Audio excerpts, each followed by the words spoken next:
Hi, and welcome to Cosmos. The Cosmos is the shot. And here's to Galileo and the planet with ears. Hell yeah. Table and drink this drink.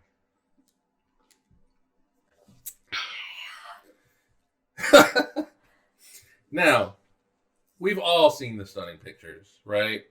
Of Saturn and its rings. And you've never seen it? Never seen it. Never You heard know, of it. we should go out and look Wait, at it. what's Saturn? Yeah. It is the god of time. All right. Anyway, its ring systems is one of the most beautiful sights in the universe. I mean, by far. And we've seen pictures from Voyager and from Cassini and all of that, and people taking great pictures out of telescopes. But for millennia, for a very long time. Is that what millennia means? What? What did you say? Millennia's scientific meaning is a very long time. Oh, yes. For millennia. Very long time. Those rings were unknown to both science and humanity. Oh, yeah. It really was. Saturn was just one of 6 known wandering stars, known as planets, that moved across the sky. And this particular one took about 28 years to make just one lap through the ecliptic. I mean, it's a long time to keep track of it. It is a long You gotta be real time. patient with the sky. However, in 1610, all that shit changed. Yes, it did. When one Galileo, you may have heard of him, I don't know. Yeah. Galileo. In 1610, he turned his newly made telescope. He didn't invent it, but his new telescope towards Saturn and made the very first observations in history, at least through a telescope, of the ring planet. Wow. I want to talk more about that, but it's a shot episode. So I know. However, Galileo's telescope was not powerful enough to resolve the rings. So what did he see? Well, he eventually does. He did see something, however, and the rings were oriented in a way that were big and bright. Hold on, we'll get to that. And they appeared to Galileo as 2 smaller planets next to the larger Saturn. Oh. And so you noted it's a triple planet. Triple planet. Trip planet. Wow. Trip planet, yeah. Trip planet. However, Galileo continued to improve his telescope by improving the quality of those lenses, which you need to see the they magnify the universe. And so in 1610, Galileo turned his attention once again to Saturn. So he's looking at it again with better telescopes. telescopes. Eye on Saturn.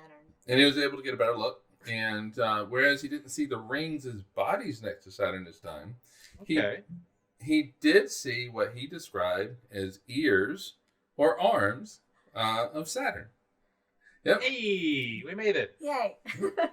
Now, it took another 43 years for telescopes to improve to a point where we understood those ears to be rings around Saturn. Oh, yeah, of course. Yeah, and it was weird if a planet had ears. Yeah, it was in 1659 that Giovanni Cassini was making the first serious study of those ears and concluded. I get very excited about Giovanni Cassini. Well, you could say he's very serious. Okay. All right. This is a little hard, but okay. But anyway, he's making the first real study of the ring system, of those ears, and concluded that they were a ring system around the planet. Ooh. Go ahead. What mind leap do you have to make to think there's a ring system around it? That's not known. It's not common sense. No, but it's as not it relatively moves, unknown sense. you do notice that the orientation changes, and you're able to see more of the rings or less of the rings. And that leap you have to make. Oh, to think yeah. It's phenomenal. Sorry, keep going now. Oh, and he discovered the Cassini division with Love his the Cassini telescope. division. Yeah, well, it's named after him, so. Yeah, but he also discovered Saturn's largest moon, Titan. Oh, okay. Yeah, that makes sense. Yeah. All right, now here's the thing. For a couple of centuries, the debate of the nature of the rings was just raging. Oh, like what are they? What are they? Are they solid? What are they made of? Rainbow Road? Is it? Yeah. Yeah, and so in the 19th century, so in the 1800s, the Scottish physicist James Clerk Maxwell, most famous for his theory of electromagnetism, showed mathematically that the rings can't be solid. They got to be made of chunks of shit. Oh, why can't they be solid? They're pretty apart. I mean, you have inner rings have to move faster than outer rings, and so and so the stresses can't keep it solid. So it's got to be. I had no idea Mac was involved in this. I'm very excited. And so he showed mathematically that they had to be made of smaller stuff. Mathematical. And these small pieces are primarily made of ice. There's a little bit of rock. These little ice particles. These ice particles are very quote unquote clean, which we'll get to in a second.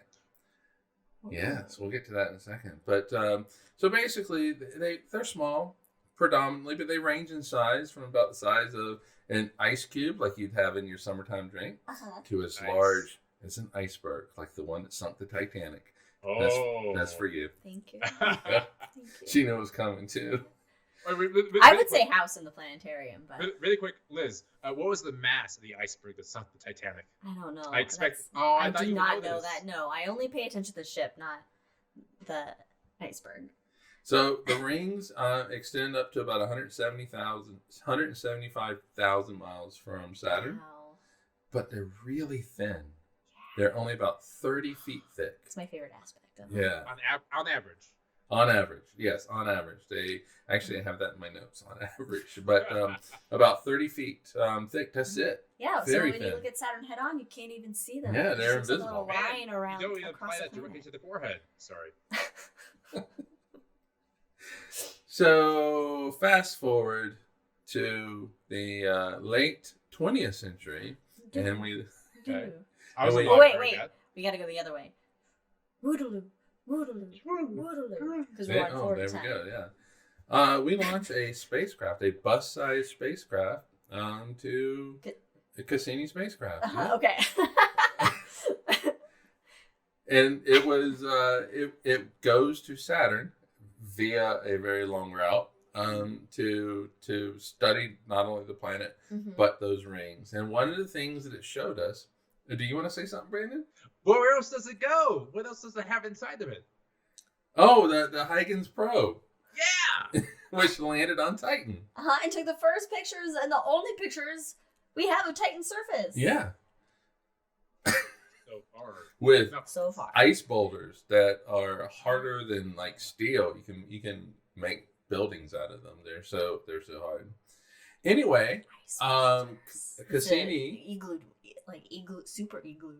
Yeah, Cassini on Cassini was a experimental package that would actually measure the dust on the ice particles in the rings. And so, if these rings are very old, they should be very dusty. Oh, makes sense. And each other breaking up over time. Yeah, and so what Cassini, the spacecraft, found out was that these ice particles are very clean of dust. There's no dust. Unlike our house, they're very clean of dust. Hey, it's not that dusty. You just moved in there. I do need to dust, though. It's our dogs.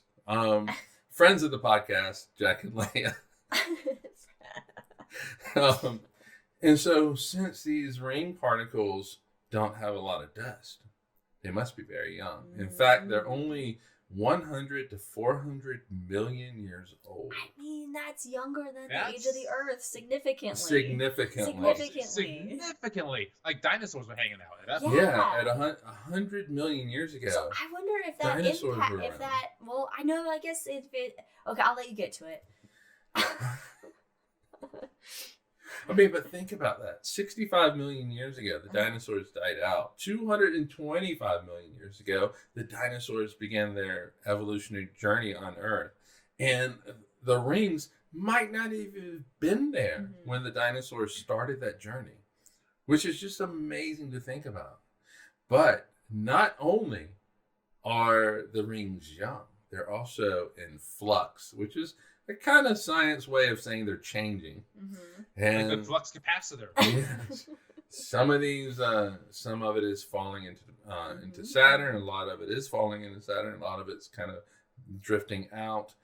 And so these simulations show that the rings only might be around for another 100 million years. So see while you can, folks. Yes, and so we live at that perfect time to be able to see these incredible rings that make up Saturn, which is my favorite planet, and dare I say it, because it's so cliche, the true Lord of the Rings. Oh! But it's so cliche. Shit. I think it's a different Lord of the Rings called Elendil, but we'll go with yours. And that is the story of Galileo and the Planet with Ears. Yay, so follow us on all the things. Check out Cosmos every other Sunday. Look at the camera. Look at the camera and talk to the people. Look at me. Wow. Look at me. I am the camera now. Follow us on all the things and check us out every other Sunday as we have the full episode of Cosmos with Cosmos, where we have drinks and talk about the universe. Cheers, everybody.